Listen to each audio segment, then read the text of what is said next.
So today I'm going to be building Murphy's bar for a friend of mine. She sent me some plans online which we're going to follow. I'll leave a link to them below for anyone else who's keen to see. The only thing we're going to change is the width. So we're going to make it a couple of inches wider, and we're going to adjust the shelves so she can make room for some optics. Now the wood I picked up from my local 𝐥𝐢𝐤𝐤, 8, 6, 4 and 2B1s, or the metric equivalent, which is obviously a lot less.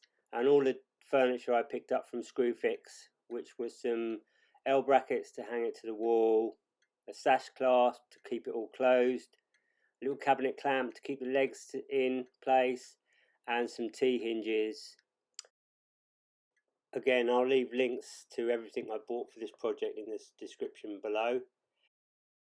So it's basically a pocket hole project, so that's why I was keen to do it, having just picked up my first pocket hole jig. There's a video for that you can check out. So the first thing I did was cut all the timber to the correct size. I didn't cut the shelves because the width I changed, so I just added 2 inches on. So I wanted to double check that I got their measurements right when I put the frame together. So the next step was to drill all the pockets. Now I thought this was going to take quite a while, but once you get a bit of a system going, it actually takes no time at all, and you get quite a lot done very quickly. Now for anyone who saw my previous video on this trend pocket hole jig, you may have noticed that the pockets were very scrappy when I drilled them into the CLS. But on this prepared lumber from 𝐥𝐢𝐤𝐤's, the pockets were actually nice and clean. And I'm still super impressed with the dust extraction on this little pocket hole jig. You get no dust whatsoever. Well, visible dust that is. Now most of the videos I watched on pocket hole jigs before I bought my first one, people seem to be using the jig round the other way to the way that I'm using it. Now I did try it that way round, but at the moment I'm finding it easier to have the clamp at the front and just drill round the back. Now obviously if you had great big sheets that might change, but then I think if you was using big sheets you'd probably take the jig to the work rather than bring the work to the jig. So at the moment, yeah, I think I'm using it the wrong way round, but it seems to work for me. So the next step was to glue and screw the outer frame together.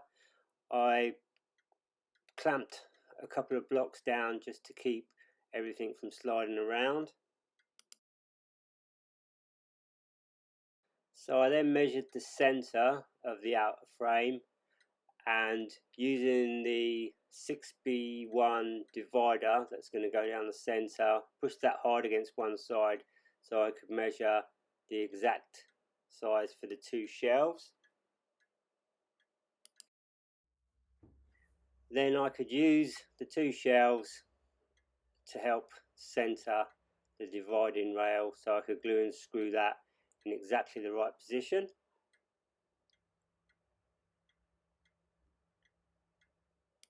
I cut a couple of pieces of scrap plywood so I could use them as a guide to screw the 2 shelves in exactly the right place.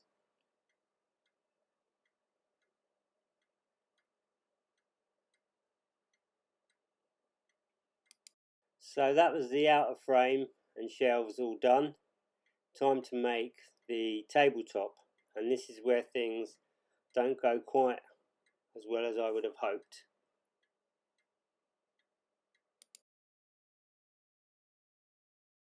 So as I've been a builder for over 30 years now, pretty much everything I did when I first started work, if it wasn't moving, it got nailed. Slowly over time, nails gave way to screws and everything got screwed. So I think this is where my brain went a little bit wrong. Given as the plans for this project called for pocket holes, screws and glue for the top, I didn't actually give it much thought. But on reflection, just about every video I watched where people glue up tops of any kind. I can't actually recall thinking of anywhere anyone screwed it. They just completely relied on glue and clamps. So I don't think I clamped it up anywhere near as well as I should. I only used 2 clamps. I didn't put really any effort into clamping it, if I'm honest, because my brain had told me it was screwed and glued, and so that should be fine. So I glued it up on the Sunday afternoon. Before I went to work Monday, I popped into my garage to have a look, and the clamps weren't even actually doing anything because the top had bowed so terribly. So I was just left it at that. A couple of days later, I came back into the garage and I turned it upside down and clamped it to the table, thinking that might see how that would go. When the weekend came, I came back into the shop and it was actually relatively straight. So I decided, rather than make a new one, we'd see if we could work with that one. I put the 2B1s and the 4B1s around the outside as per the plans, which was going to reinforce it even more. And happy days, everything stayed pretty much straight. Now I had planned to make a new one, and during the week I had googled to see if I could buy some better clamps than the 2 sash clamps I've already got, but any that I wanted were actually out of stock. So I decided in my head now that my next glue up, I'm going to make my own clamps. So stay tuned for a video coming soon for that. Now you can see how bent it is before I push it through the table saw. This actually isn't as bad as it was on day one. This was after a couple of the days just lying upside down on the workbench without being clamped.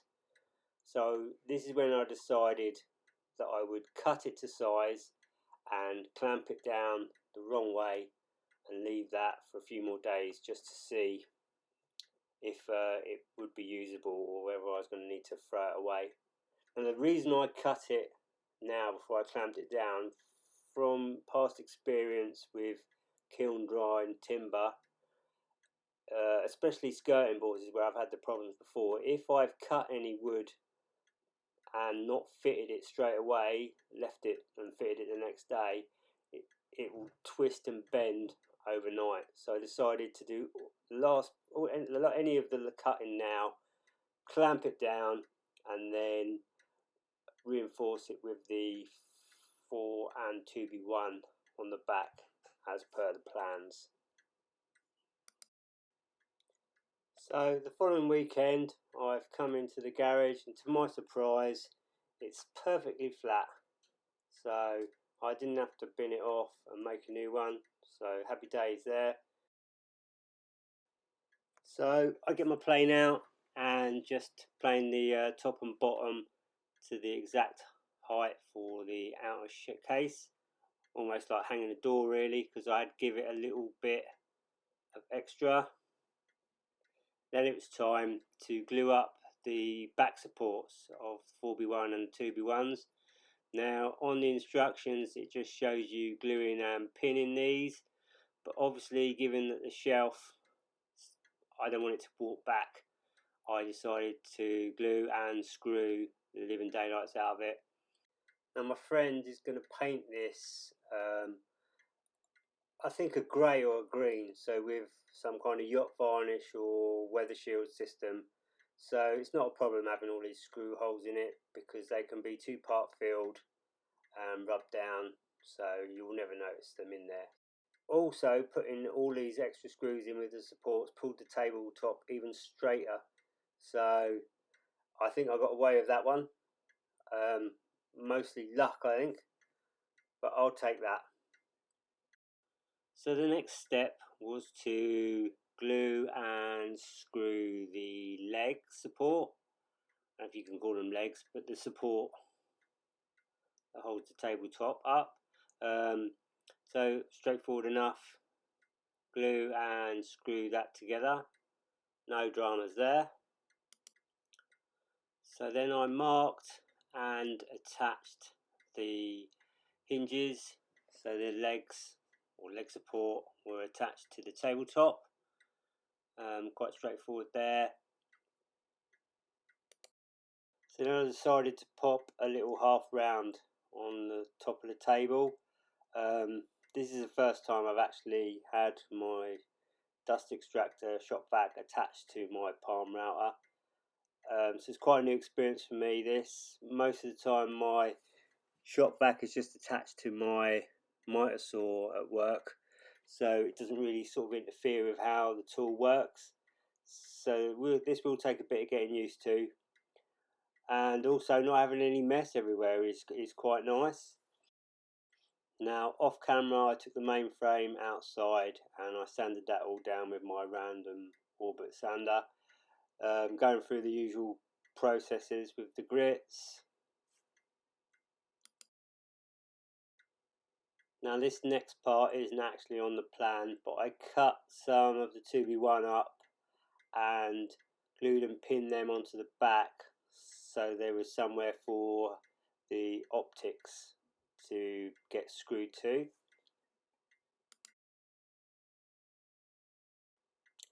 Then it was time to fit the T-hinges, so the table would be attached to the main frame.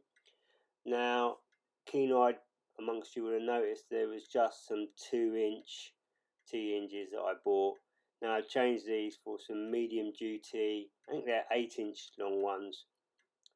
Now on the plans it shows the T-hinges actually being fitted the wrong way, the way you wouldn't usually fit a T-hinge. So I had to think about this, had a little play, and I decided that was actually probably the best way to do it. If you fitted it the way a T-hinge is supposed to be fitted, it would have meant that the hinge was on the top of the tabletop, which one is in the way, and two, any pressure on the tabletop would be pushing down and could potentially over time the screws could pop out.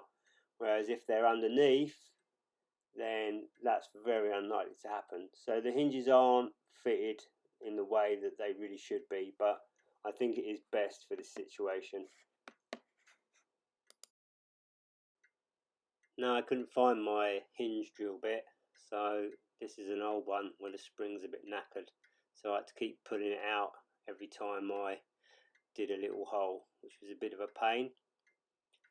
So then the next thing to do was just to fit the rest of the furniture.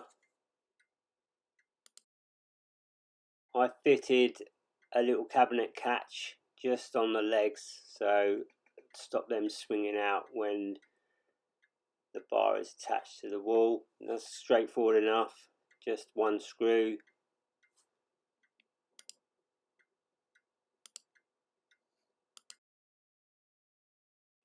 Now I used a little Phillips hand screwdriver because these little tiny brass screws strip ever so easily, so it's just not worth the risk. So the last thing to fit was the sash fastener. I don't have the footage for that for some reason. Now that attaches the table, or I should say keeps the table from opening from the main cupboard when it's attached to the wall. It was only £3.50, but you could probably have just got away with a couple of the cabinet closers. They were, I think, £2.50 for 10, and they would have done the job just as well. Also, I forgot to mention that I put the L brackets, just screwed them up on the top there so they can be used to screw the whole bar to the wall. Thank you for watching. Please like, subscribe and share.